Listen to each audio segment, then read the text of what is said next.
le mani e la faccia di blu. Poi all'improvviso tenido dal vento rapido e incominciavo a volare nel cielo infinito. Volare, oh, e cambiare, oh, nel blu dipinto di blu. E chi dici di stare lassù? E volavo, felice con alte del sole, col coro più su, mentre molto pian piano sparivo lontano laggiù.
पत्र को देखकर ये मालूम होता है कि एरोगन के don Pedro आज रात को मेसिना आएंगे।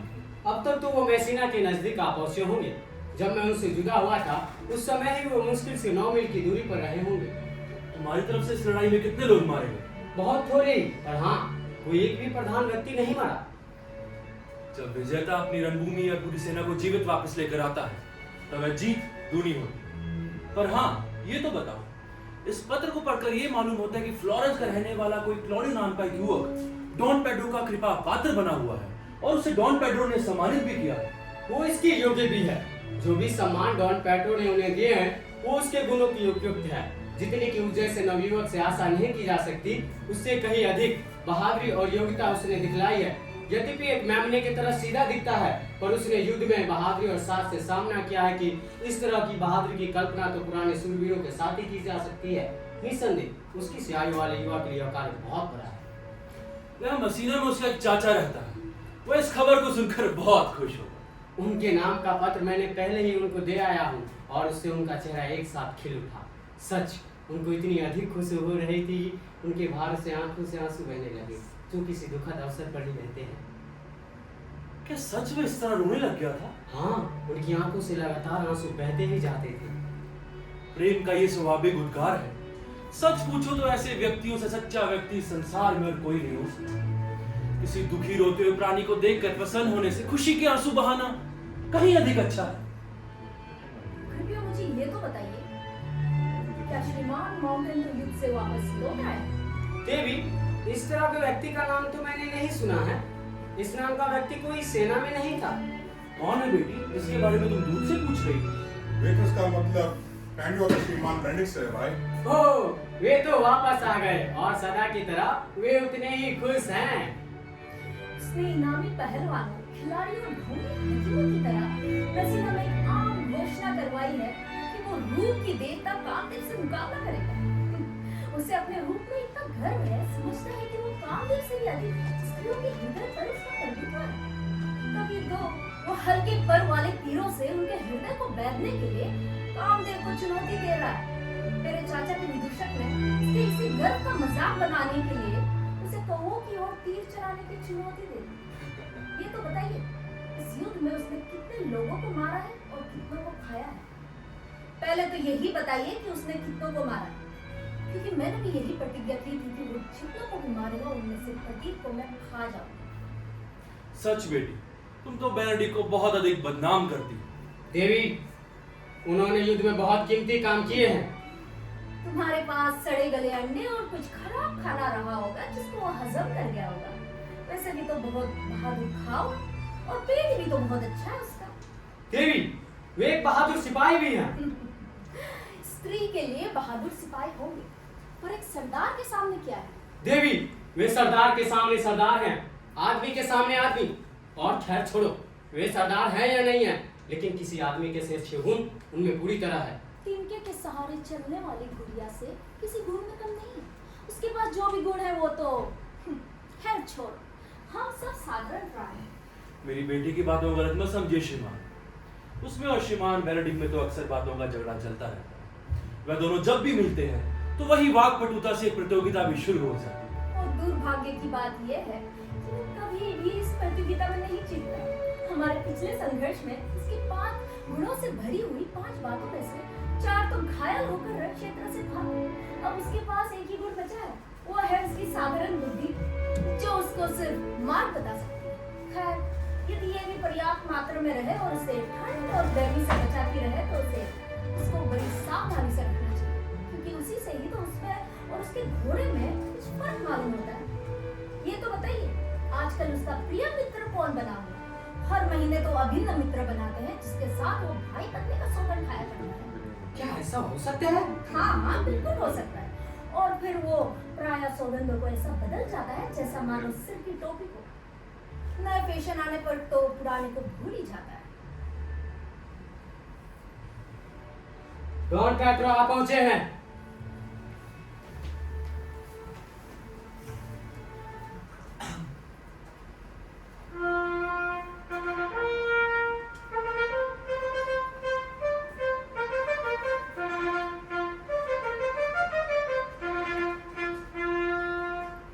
श्रीमान लियोनार्डो, मेरा स्वागत करके तुम अपने ऊपर एक मुसीबत बुला रहे हो।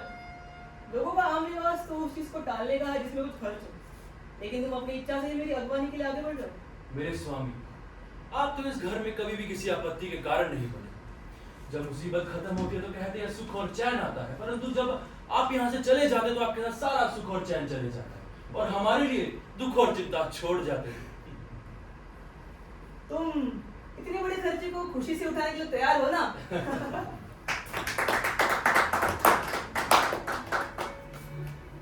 मेरा विश्वास है कि ये तुम्हारी बुद्धि है। यही इसकी माँ ने मुझसे बार बार कहा।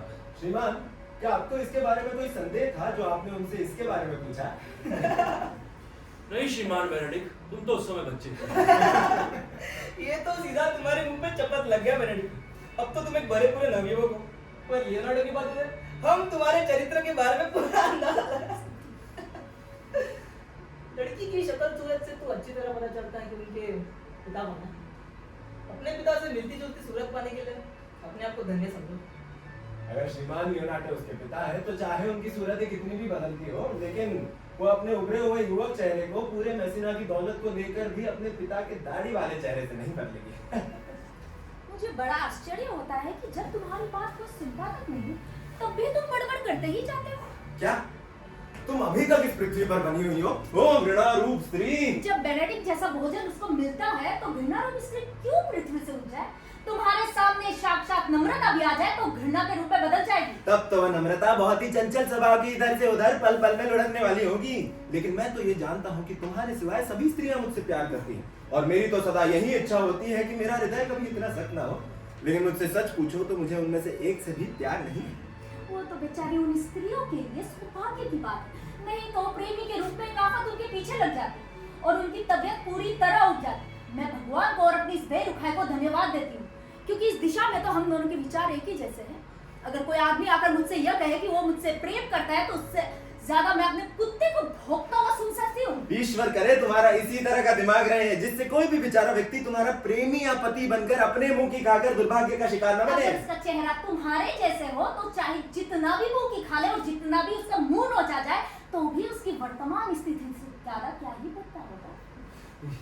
मैं तो कहता हूँ, मैं विश्वास पूर्वक कहता हूँ कि तुम तो तोतों को बढ़ाने के लिए अधिक योग्य हो। मेरे जैसे बोलने वाली चिड़िया और तुम्हारे जैसे बोलने वाली जंगली जानवर से कहीं अच्छा है। तुम्हारी बातें सुनकर तो लगता है कि मेरा घोड़ा भी तुम्हारी जीभ की तरह तेज भाग सकता और इसकी तरह देर तक भागता ही रहता, और तब तक नहीं रुकता जब तक तुम्हारी जीभ न थक जाती।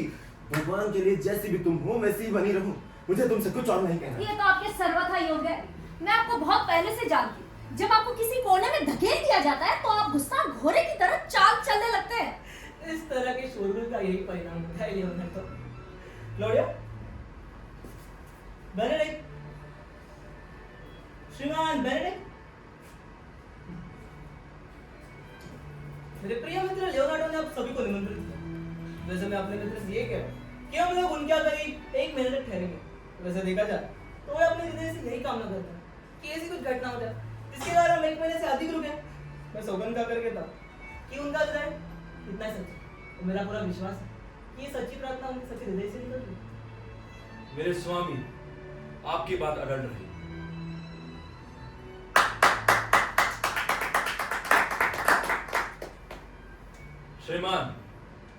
श्रीमान डॉन जॉन, मैं आपका भी स्वागत करता हूं। अब तक तो आपने अपने भाई राजकुमार से मिल लिया हो, लेकिन मेरा ये पूरा कर्तव्य है कि मैं आपकी सेवा और सत्कार दिल खोल कर करूं। मैं आपको धन्यवाद देता हूँ। मैं ज्यादा कुछ बोलना तो नहीं जानता, पर मैं आपको दिल से धन्यवाद। श्रीमान, चलने का कष्ट करेंगे? मुझे अपना हाथ पकड़ा लियोनार्डो, चलो हम साथ साथ चलते हैं।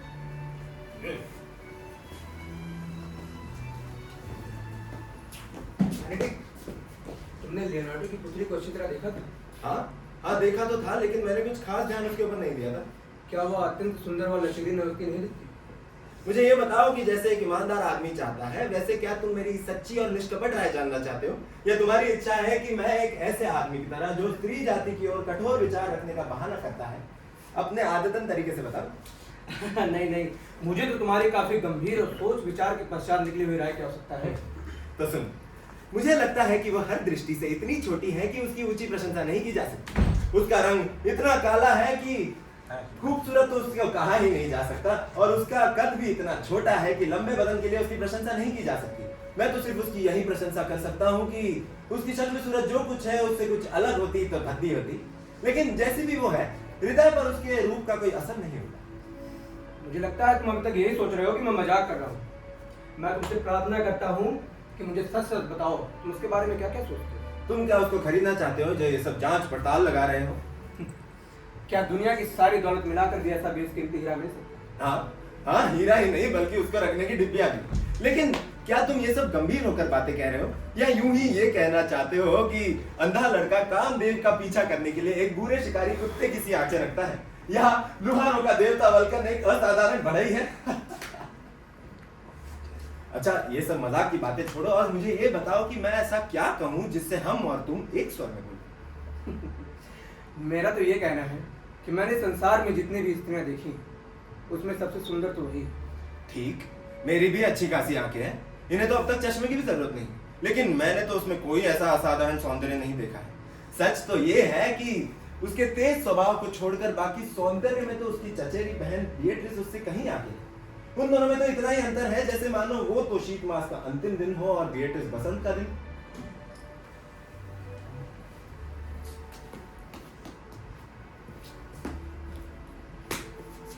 तुम्हारा कहीं उससे विवाह करने का तो विचार नहीं है ना? मैं निश्चय पूर्वक कुछ भी नहीं कह सकता। यदि वो मेरे साथ शादी के लिए राजी हो जाए तो मैं अपनी शपथ को तोड़ भी सकता हूँ। कुछ भी निश्चित नहीं है। क्या तुमने वहां तक भी सोच लिया? ओह, मैं यही सोचता हूँ कि क्या इस संसार में कोई एक भी ऐसा व्यक्ति नहीं है जो विवाह के इस जाल से अलग रहे और उस व्यभिचार से बचे जिसमें स्त्री उसे फंसा लेती है। क्या कोई एक भी 60 साल कुंवारा व्यक्ति कहीं नहीं है? अच्छा ठीक, अगर तुमने विवाह के इस जुए में अपनी गर्दन झुकाने का सोच लिया है तो तुम्हारा स्वागत है। आओ आओ और अपने विवाह के फंदा अपने गले में डाल लो। तब फिर हर इतवार को बैठकर अपनी हालत पर सोचा करना, एक कैदी की तरह काफी फुर्सत रहेगी। वो देखो डॉन पेट्रो तुम्हारे लिए आ रहे हैं। ऐसा क्या रहस्य है जिसके कारण तुम लोग यही रुके रहे और मेरे साथ लियोनार्डो के घर नहीं चले? श्रीमान, मैं चाहता हूँ कि आप इसे कहने के लिए मुझे बातें करें। मैं तुम्हें आगे देता हूँ कि जो कुछ भी बात है वो मुझसे कहो। कुछ सुना क्लॉडियो क्या कह रहा है? अब चुप रहना ही मेरा बोलना है। मैं ठीक है गूंगे व्यक्ति की तरह किसी भी भेद को अपने पेट में रख सकता हूँ और मैं चाहता हूँ कि तुम भी मेरी तरह ही करो। लेकिन जब राजकुमार ने राजभक्ति की दुहाई देकर मुझे आज्ञा दी है तो मैं क्या कर सकता हूँ? उन्हें बताए बिना कैसे रह सकता हूँ? इसे प्रेम हो गया है मेरे स्वामी। फिर आप सोचेंगे कि इसको किससे प्रेम हो गया है, इसके लिए आप क्लॉडियो से स्वयं ही पूछ लीजिए, तब आपको पता चलेगा कितने थोड़े से शब्दों में ये उत्तर दे देता है। इसे लियोनार्डो की छोटी पुत्री हीरो से प्रेम हो गया है। यदि अत्यक्ष है कि मुझे प्रेम हो गया है तो आपका प्रश्न किससे है? क्या मेरा उत्तर बिंदु है छोटा को जितना बेनेडिक्ट का है? इसका उत्तर तो विषय को टालने वाला है। जैसे पुरानी कहानी में लोग कहा करते थे, ऐसा नहीं है ना ऐसा था, ईश्वर बचाए ऐसा ही हो। ना, मैं कहाँ सही उत्तर देने से पीछे हट रहा हूँ। जब मेरे विषयों का आंसर मुझे नहीं मिलता तो मैं कहता हूँ कि ईश्वर बचाए वह इससे विपरीत हो। और हम कहते हैं आमीन। ये तुम मुझसे प्रेम हो। और ये मैं- लड़की बिल्कुल तुम्हारे प्रेम की है। और मैं अपनी शपथ खाकर कहता हूँ कि मैं जो कह रहा हूँ वो मेरी अपने विचार हैं। मैं अपने अंतर्गत से सच बात कहता हूँ स्वामी, मैं उससे बहुत प्रेम करता हूँ। मैं जानता हूँ कि वो तुम्हारे प्रेम की है। और मैं अपने विचारों में पक्का हूँ, चाहे आग क्यों ना मुझे जला दे, लेकिन मैं अपने विचारों से अलग नहीं हट सकता। कि मैं नहीं समझता कि क्यों कोई उससे प्यार करता है और कैसे वो प्रेम के योग्य है। तुम तो स्त्री के सौंदर्य की सदा से ही बड़े दिल के दुश्मन रहे हो। मैं तो स्त्री का आभारी इसीलिए हूँ कि उसने मुझे पैदा किया है और मेरा पालन पोषण किया है। बाकी स्त्रियां मुझे माफ करें यदि मैं ऐसी व्यभिचारिणी स्त्रियों के पतियों का जैसा सिंह ना लगाऊं या ऐसा पति बनने से इनकार करूं जो बाद में अपनी शर्म छिपाता फिरता है, तो मुझे माफ करें। बजाय इसके कि मैं किसी स्त्री पर निगाह लगाकर उसे गलत रास्ते ले जाऊं, मैं जीवन भर कुंवारा रहूंगा और किसी को भी अपने निकट आने का अवसर नहीं दूंगा। और तब मैं और भी अच्छे अच्छे कपड़े पहनूंगा, क्योंकि किसी चमक दमक कपड़े पहनने वाली स्त्री का बोझ तो मेरे सिर पर रहेगा ही नहीं। लेकिन मैं तुम्हें ये भी कह देता हूँ कि मेरे मरने से पहले मैं किसी के प्रेम में तुम्हें अपना पीला चेहरा लगा देखूंगा। हो सकता है कि क्रोध से या बीमारी से या भूख से मेरा चेहरा पीला पड़ सकता है मेरे सामने, पर प्रेम के कारण ये कभी पीला नहीं पड़ सकता। यदि तुम ये सिद्ध कर दो कि मैंने इस प्रेम की बीमारी में कभी भी इतना खून चुकाया हो जितना शराब से मैंने अपने अंदर पैदा न कर लिया हो, तो समझ लो किसी लेखक की कलम से मेरी आंखें बाहर निकलवा लेना और मुझे किसी द्वेष्टा के दरवाजे पर इस तरह लटका देना जैसे अंधा कामदेव उसके साइन बोर्ड पर ठीक एक चिन्ह के रूप में लटका रहता है। अच्छा, अब अगर तुमने अपनी इस प्रतिज्ञा को तोड़ा फिर व्यंग्य के विषय बन जाओगे, समझे? यदि मैं ऐसा करूं तो एक बिल्ली की तरह मुझे किसी टोकरी में बांध देना और इनमें होकर मुझे तीरों से छेद देना और जो आदमी मुझे छेदेगा उसकी बहुत बड़े धनुर्धरी के रूप में प्रशंसा करना। अच्छा, वक्त सब कुछ सामने आ गया। क्या कहते हो? यहाँ तक खतरनाक से खतरनाक बैल भी आखिरकार काबू में आ ही जाता है और उसे भी जुए के नीचे जुटना पड़ता है। जंगली बैल जुट सकता है, लेकिन यदि मेरे जैसा अक्लमंद आदमी ऐसा करे तो उसके सिर पर तुम बैल के सिंग ही लगा देना और उसकी एक भद्दी सी तस्वीर बनाकर किसी सराय के ऊपर लटका देना और फिर लोगों को फौरन ये मालूम हो जाएगा कि यही उनकी सराय है और घोड़ों के विज्ञापन करने वालों की तरह उस पर मोटे मोटे अक्षरों में लिखवा देना कि यही है वो बेनेडिक्ट जो कि एक ठगा हुआ पति है। सच, अगर ऐसा हो गया तो तुम पागलों की तरह चिल्लाने लगोगे। लेकिन यदि वास्तव में वेनिस को छोड़कर, जो कि खुले प्रेम, वीरता और विलास का घर है, कामदेव ने किसी अन्य जगह अपनी प्रेम की करामत दिखाई ना, तो फिर जल्दी तुम्हें परेशान होना पड़ेगा। ये उतना ही संभव है जितना कि एक भूचाल। समय आने दो, तुम धीरे धीरे अपने आप ही ठंडे पड़ जाओ। तो इस बीच में श्रीमान बेनेडिक्ट कृपया करके घर जाओ और उन्हें मेरी ओर से नमस्कार कहना और कहना कि मैं किसी भी हालत में शाम को उनकी दावत में अनुपस्थित नहीं रहूंगा और ये जरूर देखूंगा कि उन्होंने शानदार दावत की तैयारी कर ली। मैं अपनी बड़ाई करते हुए ही हूँ, लेकिन इतना मैं कहता हूँ कि ऐसे महत्वपूर्ण कार्य के लिए मैं पूरी तरह योग्य हूँ और इसके लिए मैं आपको धन्यवाद देता हूँ। बेनेडिक्ट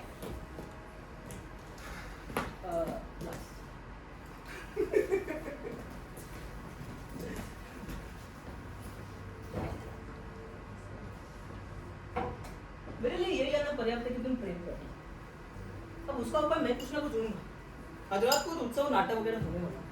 उसमें मैं अपना वेश बदल दूँ, हेरो के सामने एक लौड़े के रूप में पहुंचूं और वहां मैं इस तरह भावुकता के साथ अपनी प्रेम की कहानी सुनाऊंगा जिसे सुनकर उसका हृदय भी सिसक उठेगा। और तब वो मेरे प्रेमोद्गारों को बाध्य होकर सुनेगा। इसके बाद मैं उसके पिता के सामने सारे वेद खोलूंगा और इस तरह अंत में उसका हाथ मुझे दे देगा। इस विचार अब बैठ के कुछ अपनी योजना बना ले।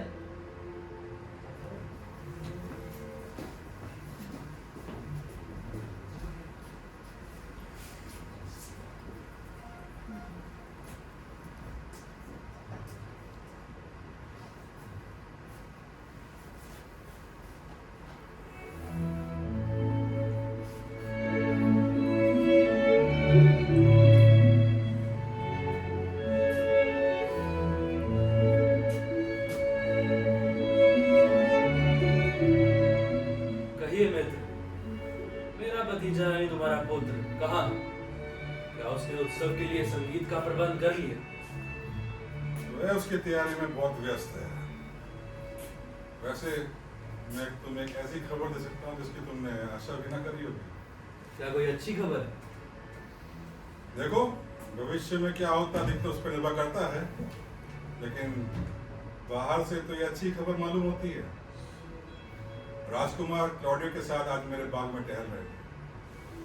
दूर ही छुप के कुछ आपस में बातें कर रहे थे, जिसको मेरे सेवक ने चुपके से सुनी। राजकुमार क्लॉडियो के सामने आपकी पुत्री के लिए अपनी प्रेम की बातें कह रहे थे और वो कह रहे थे कि आज रात नृत्य के दौरान वो खुद ही हीरो के पास जाएंगे और उससे ये बात कहेंगे। और हाँ, वो ये भी कह रहे थे कि अगर हीरो इस बात पे राजी हुई तो शीघ्र ही बिना किसी विलंब के तुमसे ये बात रखेंगे। क्या तुम्हें सूचना देने वाला कोई अक्लमंद आदमी है? बहुत चतुर इंसान है।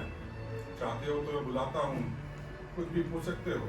नहीं, जब तक ये विषय हमारे सामने कार्य रूप में परिणत होने के लिए नहीं आए, तब तक हमें इसे कोरी कल्पना ही समझना चाहिए। हेरो से मैं इसके संबंध में कह दूंगा, इससे बस सोच ले कि उसे क्या उत्तर देना। संभव है ये बात सच निकले, इसलिए तुम जाओ और स्वयं जाकर उसे ये बात कह दो।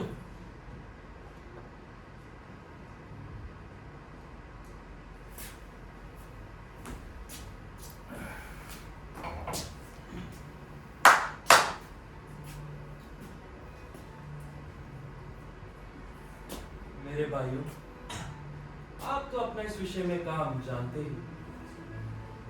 ओ मित्र, माफ करना मुझे, मैं तुम्हारी सलाह और सहायता का पूरी तरह उपयोग करूंगा। मेरे अच्छे भाई, अब हम लोग बहुत व्यस्त रहेंगे। अच्छा हो कि इस हलचल और शोरगुल के बीच तुम अपनी देखभाल स्वयं ही करो।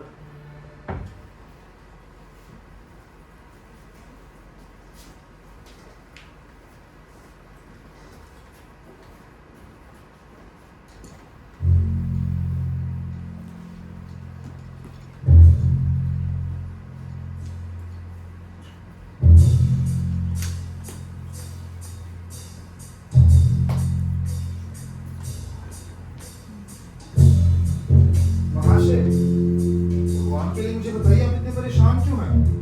भाई अफसर, मेरे जन्म का वो मेरे लिए अतः दुख देने वाली बात है। मेरा इस तरह पैदा होने से मैं किसी काम का नहीं रहा और मेरे खोए खोए रहने की प्रवृत्ति अभी कोई हद नहीं रखती। लेकिन आपको अपनी तर्क बुद्धि से काम लेना चाहिए। यदि मैं तर्क बुद्धि से काम लूंगी तो मुझे क्या लाभ होगा? यद्यपि आपकी सारी परेशानियां इससे फौरन तो दूर नहीं होंगी, लेकिन आपकी यह तर्क बुद्धि आपको धैर्य रखने का पाठ अवश्य पढ़ाएगी। मुझे ये देखकर बड़ा आश्चर्य होता है कि तो जैसा आदमी जो अपने जन्म से लेकर स्वयं ही दुखी और चिंतित हो गया है, ऐसी बीमारी का इलाज कोरे उद्देश्य के द्वारा देने के मिथ्या प्रयत्न करते हैं। मैं दूसरों के मजाकों पर नहीं हंसता। मेरे दुखी रहने का अगर बहुत बड़ा कारण है तो मैं क्यों ना दुखी हूं। जब मुझे भूख लगती है तब किसी और की सुविधा की ओर ध्यान न देते वक्त मैं खुद खाने लगता हूं। जब मुझे नींद आती है तब किसी और की बातों की परवाह न करके स्वयं सोने जाता हूं। मैं तभी हंसता हूं जब मुझे अंदर से कोई खुशी होती है। बेकार मैं दूसरों की हंसी में खुद की हंसी नहीं मिलाता, और ना इस तरह दूसरों के लिए खुद की इच्छा का दमन करता हूं, समझे? ठीक है, आप ठीक कहते हैं, लेकिन आपको अपनी इस तरह की तबीयत को तब तक नहीं दिखाना चाहिए जब तक आपको कोई स्वतंत्रता ना हो।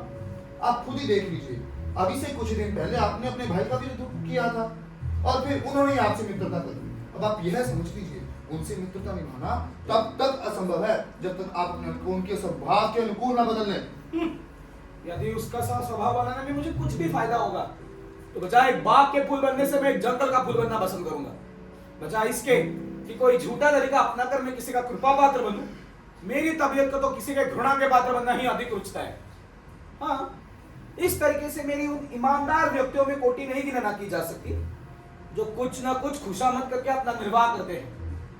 लेकिन ये कोई नहीं छुटा सकता कि कितना भी बुरा और दुष्ट मैं हूं, मैं एक साफ तबीयत का आदमी हूं। वो बताते हैं मैं उनका बहुत बड़ा विश्वास पात्र हूं। कैसे? ठीक वैसे जैसे बावले गर्दन की कुत्ते पर भरी बंदूक की गोली रख दी जाए हो। वो मुझे पूरी स्वतंत्रता देने की भी बात करते हैं। क्या है वो स्वतंत्रता? ठीक वैसे जैसे जानवर को कमरे से बांध दिया जैसे वो भाग न जाए। इसलिए अभी एक पिंजरे में बंद चिड़िया की तरह मैंने भी निश्चय कर लिया, उनकी तबीयत रिझाने के लिए गाना गाता नहीं फिरूंगा। अगर मुझ में इतनी ताकत हुई तो मैं निर्दयता पूर्वक उन पर हमला करूंगा और वही काम करूंगा जो मुझे रुचता है। तब तक जैसी परिस्थिति है वैसी रहने दो और ये प्रयत्न ना करो कि झूठी मुस्कुराहट लेकर दूध पाखंडी बन जाओ। हे मेरे महाशय, क्या आप अपने इस असंतोष से कोई फायदा नहीं उठा सकते? अवश्य उठाऊंगा, क्योंकि इस असंतोष के सिवाय मुझे और किसी चीज से कोई लेना देना नहीं है। लेकिन बात लगता है कोई यार है। अच्छा, क्या खबर लाए हो? बोला क्यों? मैं अभी भी लियोनार्डो के घर से दावत से आ रहा हूँ। वहाँ आपके भाई का बिल्कुल राजा और जैसे सम्मान लियोनार्डो कर रहे हैं। बस मैं आपको एक ही खबर दे सकता हूँ और वो ये है कि शीघ्र ही किसी की शादी होने वाली है। इससे किसी को क्या ही नुकसान हो सकता है? वो कौन बेवकूफ है जो शादी करके खुद की जिंदगी में एक परेशानी मोल ले रहा है? मैं मेरी देवी की शपथ खा के कहता हूँ कि वो आपके भाई का बहुत बड़ा विश्वास पात्र व्यक्ति है। कौन? वो सुसंस्कृत नवयुवक क्लॉडियो ना? हाँ, वही। बड़ा सभ्य आदमी है। वो स्त्री कौन है जिस पर उसकी आंख लगी हुई है? मैं मेरी देवी की शपथ खा के कहता हूँ कि वो लियोनार्डो की इकलौती बेटी और उसकी एकमात्र उत्तराधिकारी हेरोई है। बड़ी सीधी हुई तबीयत की स्त्री है, लेकिन ये सब तुम्हें कैसे पता चला? मुझे गंदे की हैसियत से एक गंदे कमरे को साफ और सुगंधित करने का काम किया था। तभी मैंने देखा कि लियोनार्डो और राजकुमार हाथ में हाथ डालकर कुछ गंभीर बातें कर रहे हैं। उसी क्षण में पर्दों के पीछे छुप गया और उनकी सारी बातें मैंने सुन ली और ये तय हुआ था कि पहले राजकुमार हेरो से प्यार करेंगे, फिर उसके हृदय को जीतकर स्वयं क्लॉडियो को दे देंगे। आओ, ये मेरे बदला लेने का सही समय है, जिससे मैं अपने जलते हृदय को शांत कर सकता हूँ। वो नया राजा बना बैठा हुआ नवा युवक तो मेरे हार का कारण है। उसके विरुद्ध षड्यंत्र रचने का एक भी अवसर मुझे मिलेगा तो मैं उसे ईश्वर का आशीर्वाद समझूंगा। क्या तुम दोनों पर मैं विश्वास रख सकता हूँ?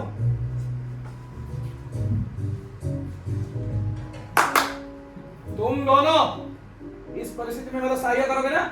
आपकी सहायता करने के लिए एक बार हमें मौत से भी टकराना पड़ेगा तो भी हम पीछे नहीं हटेंगे। तो चलो उस दावत में चले जहां मेरा हार अपमान उनको अधिक स्वाद दे रहा है, क्योंकि सबसे आसान तरीका बदला लेने का तो यही है कि पूरे खाने में जहर मिला दिया जाए। पहले वहां चलते हैं, फिर निर्णय करेंगे कि क्या करना है। चला, हम आपकी सेवा में उपस्थित हैं स्वामी। चलो। अरे बेवकूफ हो यार, ये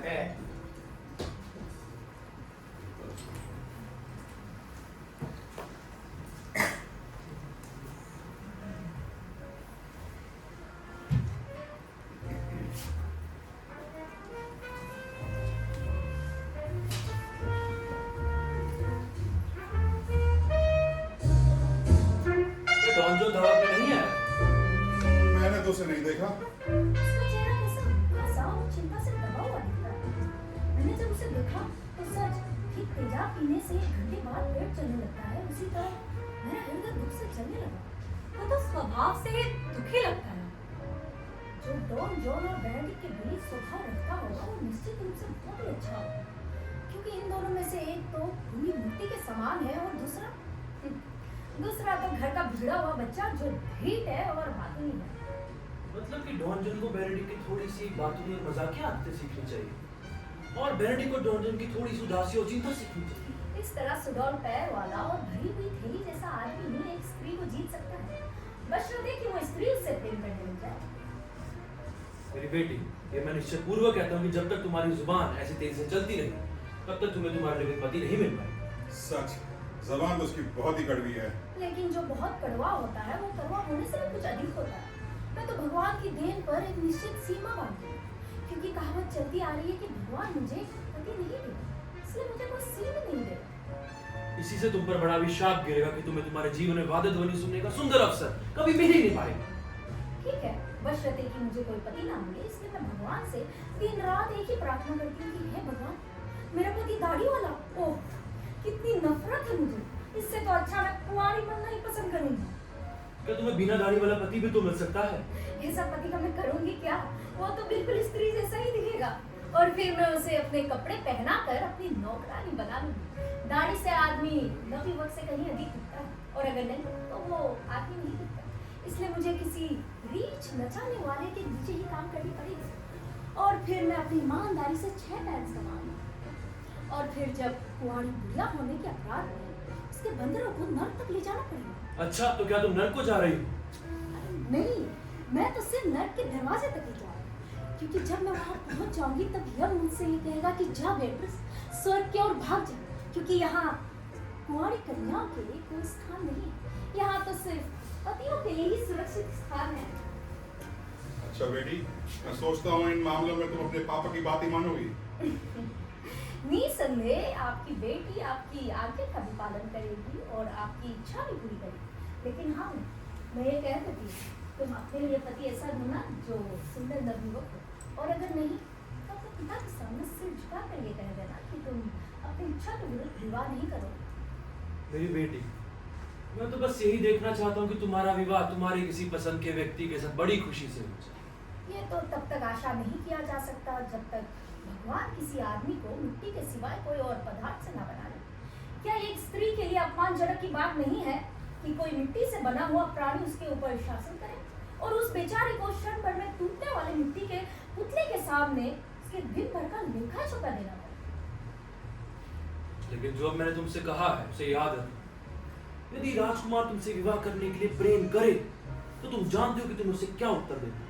प्रेम की बातचीत यदि ठीक समय पर और ठीक ढंग से ना हो और अगर ये यदि नबी थोड़ी चालों से आगे ना बढ़े तो फिर इसमें संगीत का दोष होगा, यानी इसकी लय में गड़बड़ी होगी। यदि राजकुमार इतना ही उतावला हो रहा है तो तुम उसे यह कह देना, क्योंकि नृत्य में भी बराबर लय की सीमा होती है, बंधन होता है, उसी तरह उसे अपने प्रेम को भी एक सीमा में रखना होगा।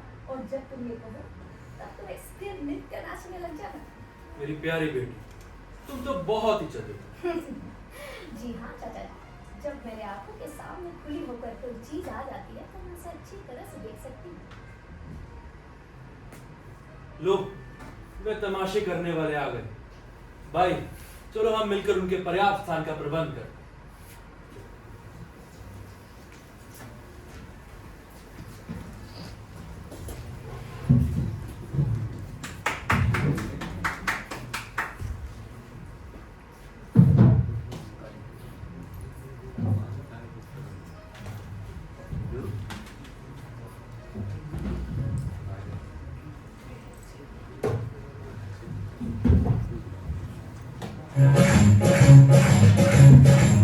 Tell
Rajkumar, that's amore.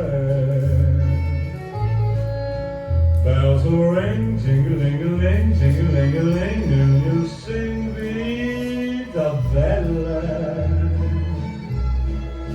Hearts will play, tippy-tippy-tay, like a guitar-andella. When the stars make you drool, just like a Stefano, that's amore. When you dance down the street with a cloud at your feet, you're in love. When you walk and dream, but you know you're not dreaming, signore. Excuse me, but you see back in old Napoli, that's amore.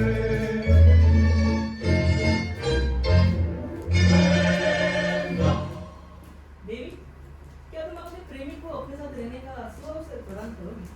यदि तुम चुपके और आहिस्ते चलो और कुछ ना बोलते हुए केवल मेरी शर्तों को मानते रहो तो मैं बिल्कुल तैयार हूँ।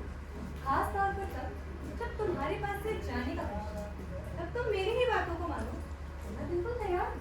क्या एक लुटेरे की तरह मेरे साथ घूमोगी? तो जब तक ठीक है मैं ऐसा उत्तर ना दे दूँ तब तक प्रतीक्षा करिए श्रीमान। तुम ऐसा कब करोगी? जब मुझे तुम्हारा चेहरा अच्छा लगने लगे। लेकिन अगर तुम्हारा ये चेहरा भी इसके जैसा गंदा हुआ तो मुझे भी पता नहीं। मेरा नकली चेहरा तो ठीक वैसा ही फिल्म और बॉसेस की जिसमें भगवान स्वयं आए थे।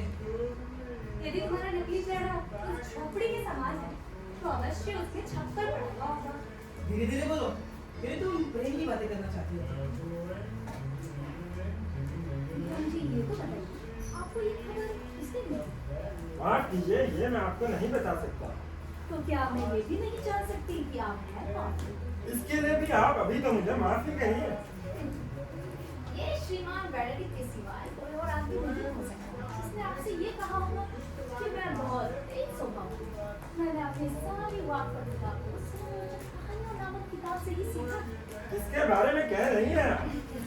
आइए आइए, अब इससे बनने से कोई मतलब नहीं। मैं निश्चित रूप से ये कह सकती हूँ कि आप उसे बहुत अच्छी तरह से जानते हैं। नहीं, विश्वास कीजिए, मैं उन्हें बिल्कुल नहीं जानता। तो क्या उसने कभी आपको हंसाया नहीं? ये तो बताइए कि है कौन ये बेटेनिक? बेनेडिक्ट नहीं, बेनेडिक्ट। वो राजकुमार का भूषण है। बड़ा मूर्ख और भोंडी अकल का है। उसका तो यही एक काम है और यही तो गुण है उसका। लोगों के बारे में गंदी गंदी बातें करा करता है और वो बातें इतनी नीच दर्जे की होती है कि कोई उस पर विश्वास ही नहीं कर सकता। इसके साथ तो आवारा किस्म के लोग भी रह पाते हैं जो उसकी कोई वाक्पटुता नहीं होती, पूरी की पूरी बदमाशी होती है। जब वो दूसरों के बारे में गंदी गंदी बातें करते हैं तब तो वे खुश होते हैं, लेकिन जब वही बात अपने ऊपर आ जाती है तब उनका चेहरा तेज भी हो जाता है। जब उन्हें खुश होता है तो वे हंसते बहुत है, पर जब उन्हें गुस्सा आता है तब उसके चेहरे पर थप्पड़ भी जड़ देता है। मुझे पूरा विश्वास है वो अपने साथी के साथी हो। पर एक बार वो मुझसे कहता तो मैं बताती कि उसके बारे में मैं क्या सोचती हूँ। अच्छा ठीक है, तो अब जब कभी ये सज्जन मेरे सामने आ जाएंगे तो मैं उन्हें ये सब कुछ बता दूंगा जो आप मुझसे कह रही हैं। कृपया कृपया अवश्य बता दीजिए। मुझे पता है वो मेरे ऊपर भी एक दो मजाक छोड़ेगा और आसपास के लोग अगर उसके बातों पर ना हंसे तो फिर देखना वो जिस तरह मूर्ख है ना तो कुछ खाएगा और ना कुछ पिएगा। चलो अच्छा है, इससे तो खाना ही बचेगा।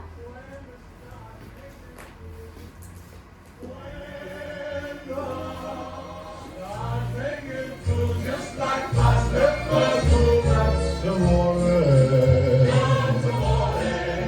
When you dance down the street with the crowd at your feet, you're in love.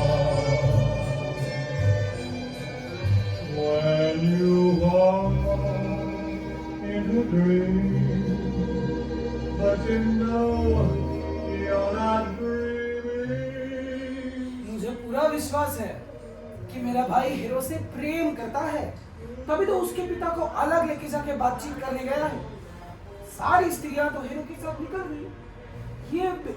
ये नकली चेहरा हुआ आदमी ही खड़ा है अभी। मैं उसकी चाल डाल से पहचान सकता हूँ। वो अवश्य क्लॉडियो ही है। क्या आप श्रीमान बेनेडिक्ट नहीं हैं? लगता है तुम मुझे अच्छी तरह पहचानते हो। मैं बेनेडिक्ट ही। तो फिर आप तो मेरे भाई के बहुत बड़े विश्वास पात्र हैं। फिर तो आपको उसके रोज हीरो के बीच प्रेम है उसके बारे में अवश्य पता होगा महाशय। श्रीमान, मैं आपको बाध्य करता हूँ कि मेरे भाई को हीरो से प्रेम करने से रोके, क्योंकि वो तो उसके कई नीचे कुल में पैदा हुई है। यदि आप ऐसा करेंगे तो मैं आपको बहुत ही महत्वपूर्ण और उच्च समझूंगा। क्या वो सच में हीरो से प्रेम करता है? श्रीमान, मैंने अपने कानों से उनको प्रेम की सौगंध खाते हुए सुना है।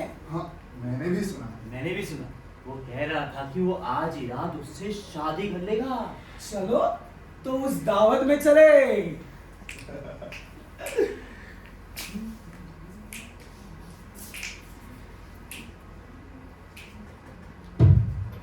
मैं सुबह से ही बेनेडिक्ट का सा भेष बनाई हूँ, लेकिन ये बात जो मैंने अभी भी सुनी है, क्लॉडियो होने के नाते मेरे हृदय को अंदर ही अंदर काट रही है।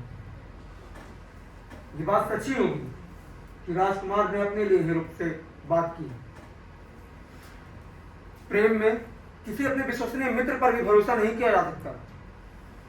इसीलिए जितने भी प्रेमी होते हैं वे स्वयं अपने मुंह से जाकर ही अपनी प्रेमिकाओं को बहलाने फुसलाने वाली बातें करते हैं। वो अपने किसी मित्र पर भरोसा नहीं करते। अब अच्छा तो यही होगा कि मेरे दिल में हीरो के लिए जितनी भी कामनाएं हैं उसको मैं छोड़ दूं।